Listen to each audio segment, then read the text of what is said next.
I'm Haylena Krishnamoorthy, and thanks for joining me this Wednesday on 7Edition. The headlines. Government introduces Debt Management Office to oversee debt and liabilities. Teen girl's dead after Instagram suicide poll sparks call for probe. And Facebook to enforce stricter rules for live streaming.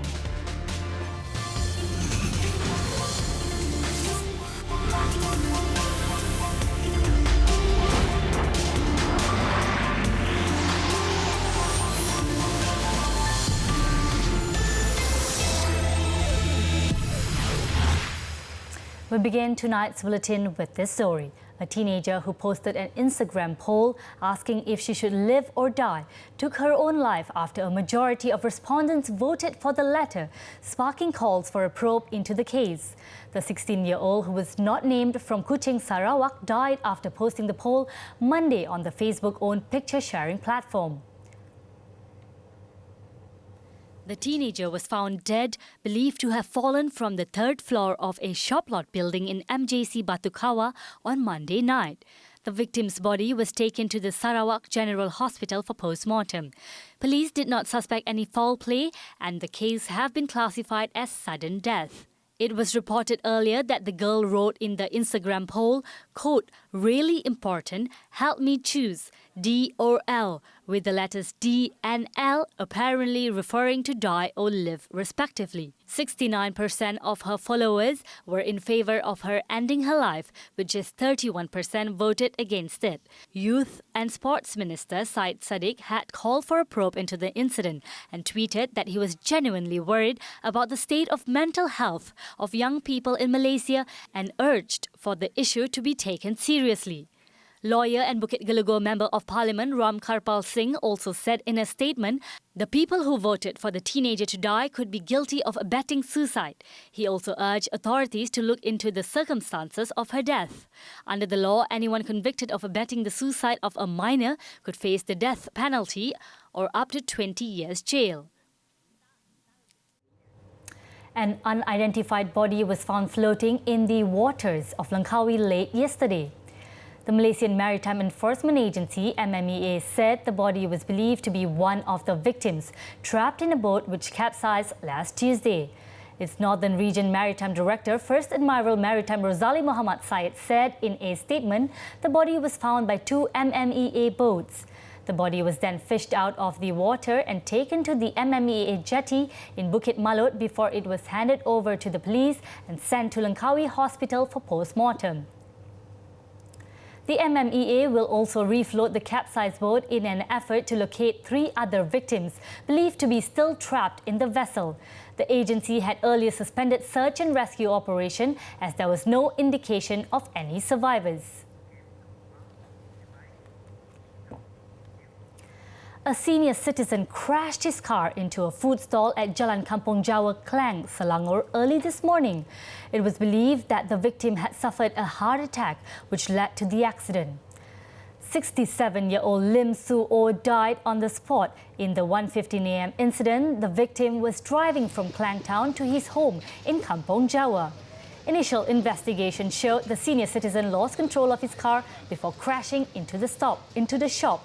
Police have classified the case as sudden death. Meanwhile, a student was seriously injured after a University Utara Malaysia UUM bus carrying 39 passengers was involved in a 3-vehicle collision on the North-South Expressway near Bukit Beruntung, Selangor last night. The bus driver, together with 38 other students, escaped unhurt in the incident, which occurred at about 9 p.m. as the bus was returning to UUM campus in Sintok, Kedah. It was believed that the crash occurred when a Proton Wira skidded and was rammed by an oncoming tanker as well as the UUM bus. Sebelum kejadian tu saya dalam 7 berhenti dekat area Sungai Buloh. Yang muka besar itulah. Lebih kurang pukul 8.30 kita pun bergerak lah mana tu hujan lah sikit kan. Bergerak lebih kurang sampai 9 lah lebih kurang tempat kejadian tu. Saya pun nak potong lori apa ni ambil lain kanan lah kan. Dah kereta pun banyak orang tu ada slow tu. Lepas tu saya pun elok sampai tempat tu. Saya pun kelam tak nampak apa. Saya pun langgar tu ya. Tak ada nak beri apa. The victim, who sustained head injuries, was sent to the Sungai Buloh Hospital for treatment. The accident also caused a massive traffic jam along the northbound side of the highway from Rawang, which lasted for over 2 hours. Now in Kedah, over 40 Institute Al-Quran Darul Aman Iqdar Tafiz students were down with food poisoning in Alostar last night. It was believed the incident was due to a rice dish served after the Tarawih prayers, which had gone bad. Iqdar Deputy Director Muhammad Yusni Yaakob said the students aged between 18 and 21 had symptoms of food poisoning, including vomiting and diarrhea, at about 8 a.m. today that some had to miss classes. It was understood that a restaurant had donated 150 packets of the Arab rice dish served with chicken and mutton curry and delivered them at 11 p.m. Saya akan ambil tindakan susulannya. Kita akan pastikan tidak ada lagi lah sumbangan makanan daripada luar ni yang tidak melalui prosedur yang betul lah. Sebab yang saya dapat tahu, dia orang hantar makanan tidak melalui pengetahuan pihak pengurusan. About 10 to 15 students were badly affected. This as the victims ate the rice later for sahur or pre-dawn meal and experienced even more serious symptoms than others. Saya yang start sakit tu time bangun sok memang sakit perut lah. Sakit sangat, betul. Tak apa, memang lepas subuh tu hilang sat. Bila masuk kelas Quran pagi tu baru rasa balik. Baru pagi tu baru yang start cerit berit. Muntah? Muntah alhamdulillah tak ada. Lepas tu maklum kepada pihak pengurusan tu macam mana? Lepas tu maklum kat ustaz tu sebab macam betul baru tahu kata ramai sakit kan. Bila kami tengok dia, oh semua pakai makan nasi arak sama. Pening sikit lagi. Yang kawan-kawan yang macam ada yang terkena juga lah kelas. Macam mana? Kawan yang kena. Diorang ada simptom macam mana? Ada yang sakit perut, cerit berit. Kawan apa ramai? Dalam belah-belah kot lah. Asrama. Those who were badly affected were sent to the Sultanah Bahiyah Hospital for further treatment, while 36 others were treated by a medical team who came to the centre. Now, actor and film director Datuk Farid Kamil Zahari was sentenced to 9 months jail by the Petaling Magistrate Court for drug abuse. Magistrate Noor Arifin Hisham meted out the sentence when the prosecution had proven its case beyond reasonable doubt. The 38-year-old was supposed to enter his defense today by way of testimony under oath, but chose to remain silent instead. The court also rejected the stay of the execution and ordered the accused to be put under the surveillance of National Anti-Drugs Agency for 2 years. Datuk Farid Kamil was later sent to Kajang Prison. He was charged with using THC drugs at the Narcotics Office in Petaling Jaya OCPD on January 11th last year. The government has set up the Debt Management Office DMO effective immediately to roll out strategies in efforts to reduce Malaysia's financial burden and put the plan into action. Finance Minister Lim Guan Eng said the strategies and plans which were formulated by the office would be presented to the Fiscal Policy Committee chaired by the Prime Minister. As announced on November 2nd last year during the 2019 budget speech, the DMO would be set up to review and manage the government's debt and liabilities. In a statement today, Lim said the office will, among others, oversee the issuance and propose the structure of debt belonging to the federal government. He said the move is to prevent incidences of having expensive and irresponsible debt servicing payments arising from weaknesses in debt issuance coordination. The office is among the institutional reforms carried out to strengthen the government's fiscal position that is closely monitored by the international credit rating agencies. It is also part of the government's efforts to overcome and resolve the problem of hidden government debt and liabilities, which had grown in excess of 1 trillion ringgit in 2017. The DMO will comprise, among others, Permodalan Nasional Berhad Group Chairman Tan Sri Dr. Zeti Akhtar Aziz, Bank Negara Malaysia Governor Datuk Nur Syamsiah Muhammad Yunus, and Economic Advisor to the Prime Minister Dr. Muhammad Abdul Khalid.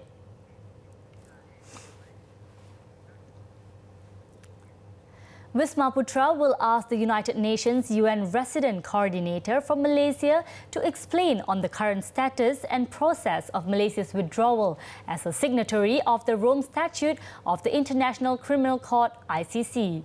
The Foreign Ministry in a statement said retaining Malaysia as a country supporting the treaty as posted at UN website is very disappointing as the government has submitted its withdrawal letter.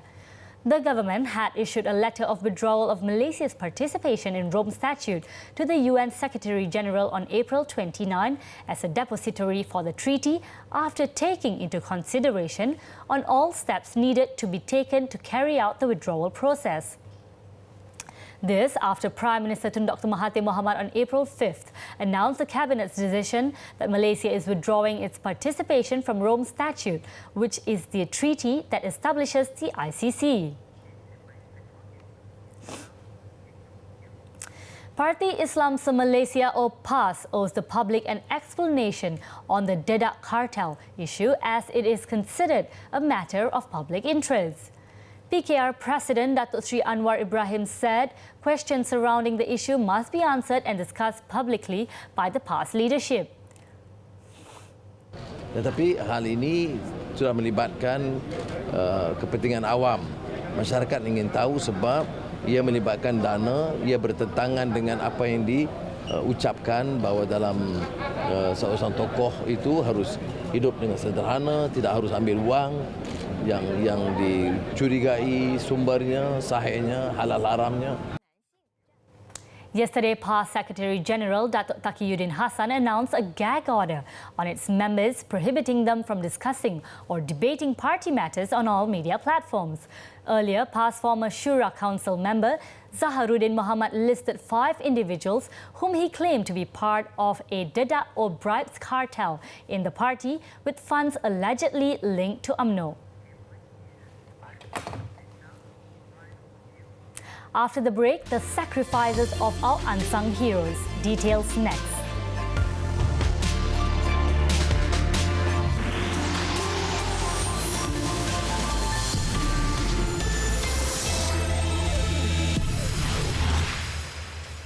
Welcome back. The ukulele is not particularly a popular musical instrument in Malaysia, but SJKC Kuo Kwang Tu seems to be single-handedly changing all that. The school today broke the Guinness World Record for the most number of participants in a 30-minute ukulele playing lesson, which saw 2,869 students taking part. Guinness World Records representative Brian Sobel officially announced the record, saying that it was previously held by a school in Japan with 2,400 participants in 2014. During the lessons, students were given instructions on various aspects of the ukulele, including basic lessons on playing the instrument. Also present were Education Ministry Sports and Art Education Division Deputy Director Razuki A. Rahim. Razuki said he hopes the achievement would be a catalyst for other schools to achieve success on the international stage.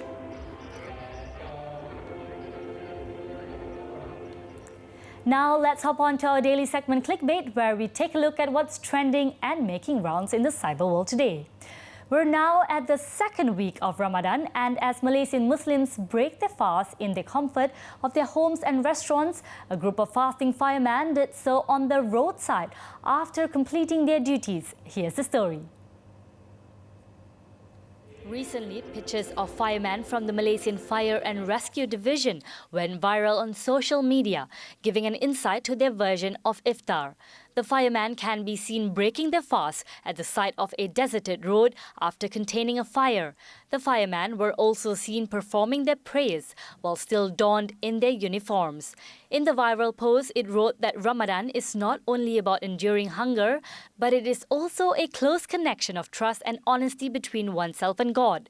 The viral post has led other firemen to share their own experience on fasting and breaking fast when they are on duty. One said they revived a distress call when they were about to break the fast, prompting them to postpone their iftar to save the lives of those in need.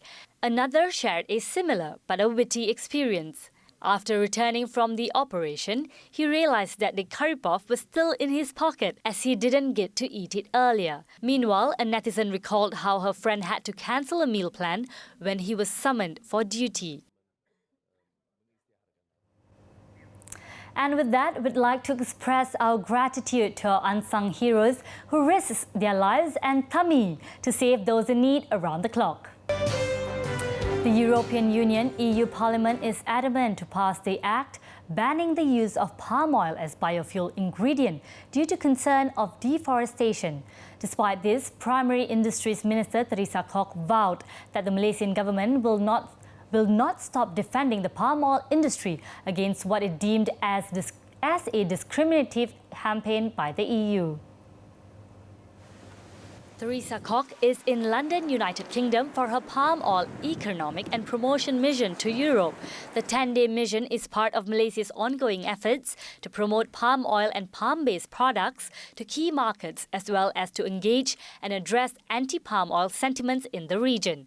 During the mission, the minister had engaged with officials and stakeholders of influential member states of the EU, which are also important palm oil trading partners.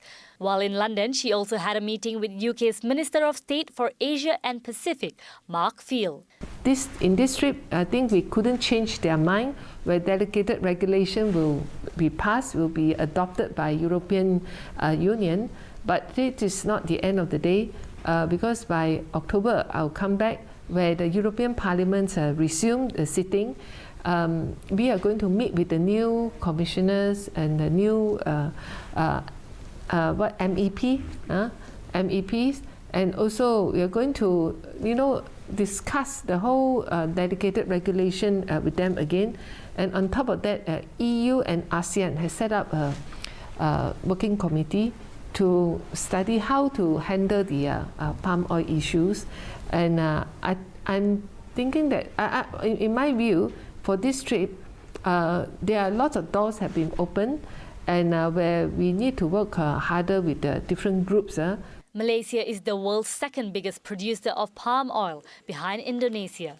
Together, the two countries supply more than 80% of the world's palm oil, a commodity used in items ranging from toothpaste and coffee creamer to cookies and biodiesel. And when we return, the Vatican sued to release names of predatory priests. Don't touch that dial.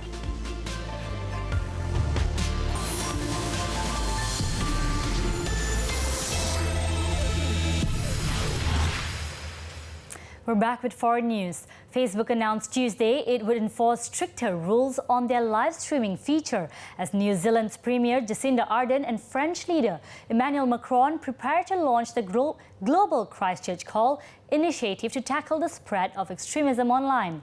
The action was taken as a precautionary measure in the aftermath of the Christchurch massacre incident. The tech giant will be introducing a one-strike policy on their Facebook Live, barring access from the feature after a first-time offence, besides broadening the range of offences that will qualify for one-strike suspensions.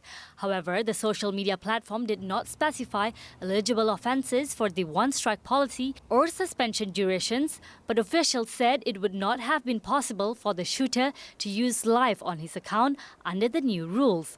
The tech giant added it would ban Facebook Live users who shared extremist content and seek to reinforce its own internal controls to stop the spread of offensive videos. Facebook boss Mark Zuckerberg has been under intense pressure since March when a self-described white supremacist used Facebook Live to stream his rampage at two mosques in the New Zealand city of Christchurch, which left 51 people dead. Christchurch call, a largely symbolic initiative, is intended to keep up the pressure on social media companies who face growing calls from politicians across the world to restrict the spread of extremism and disinformation on their platforms. The political meeting in Paris will run in parallel to an initiative launched by Macron called Tech for Good, which will bring together 80 tech chiefs to discuss how to harness technologies for the common good. The head of Wikipedia, Uber, Twitter and Google will attend, but not Zuckerberg, who held private one-to-one talks with Macron last week. Facebook will instead be represented by its Vice President for Global Affairs and Communications and former British Deputy Premier Nick Clegg. 5 Americans who say they were sexually molested by Catholic priests filed a lawsuit against the Vatican on Tuesday to compel the church to open its archives and hand over the names and details of abusive clergy. According to a lawsuit filed in U.S. federal court in Minnesota, the plaintiffs were harmed as a result of the defendant Holy See's practice and policy of not reporting suspected child abuse to law enforcement officials. It was also mentioned in the lawsuit that Holy See's practices of retaining, hiding and concealing evidence of crimes of its agents and former agents has endangered numerous children and continues to put the little ones in peril. 3 of the 5 plaintiffs, Hoffman and his brothers, Luke and Benedict, said they were molested by Curtis Wehmeyer, a Catholic priest arrested in 2012 and sentenced to 5 years in prison after the mother reported the case, which sparked a scandal that forced the resignation of an archbishop in 2015. Another plaintiff, Manuel Vega, said he was one of 30 victims of a Mexican priest who he believes returned to his home country after being accused of abuse in the U.S. And trying to get to the truth. And it's very obvious that the Church, the Vatican, the Holy See, is unable to police itself. It has a systemic system of failure when it comes to protecting children. The 5th plaintiff, Jim Keenan, said he was assaulted throughout the 1970s by a priest whose actions were documented in secret by the church. Isn't that strange? That because they wear a collar, they get to play by different rules? I come forward today to sue the Pope and the Vatican because it needs to stop. They're not above us. In fact, they should be setting the bar. All they do is bury the bar. They don't even pay attention to it. The lawsuit comes after Pope Francis announced this month that every Catholic diocese would have to come up with a plan for reporting abuse. The Catholic Church is struggling to deal with a global epidemic of sexual assault by priests, in particular of minors, where much of the abuse has gone on for decades.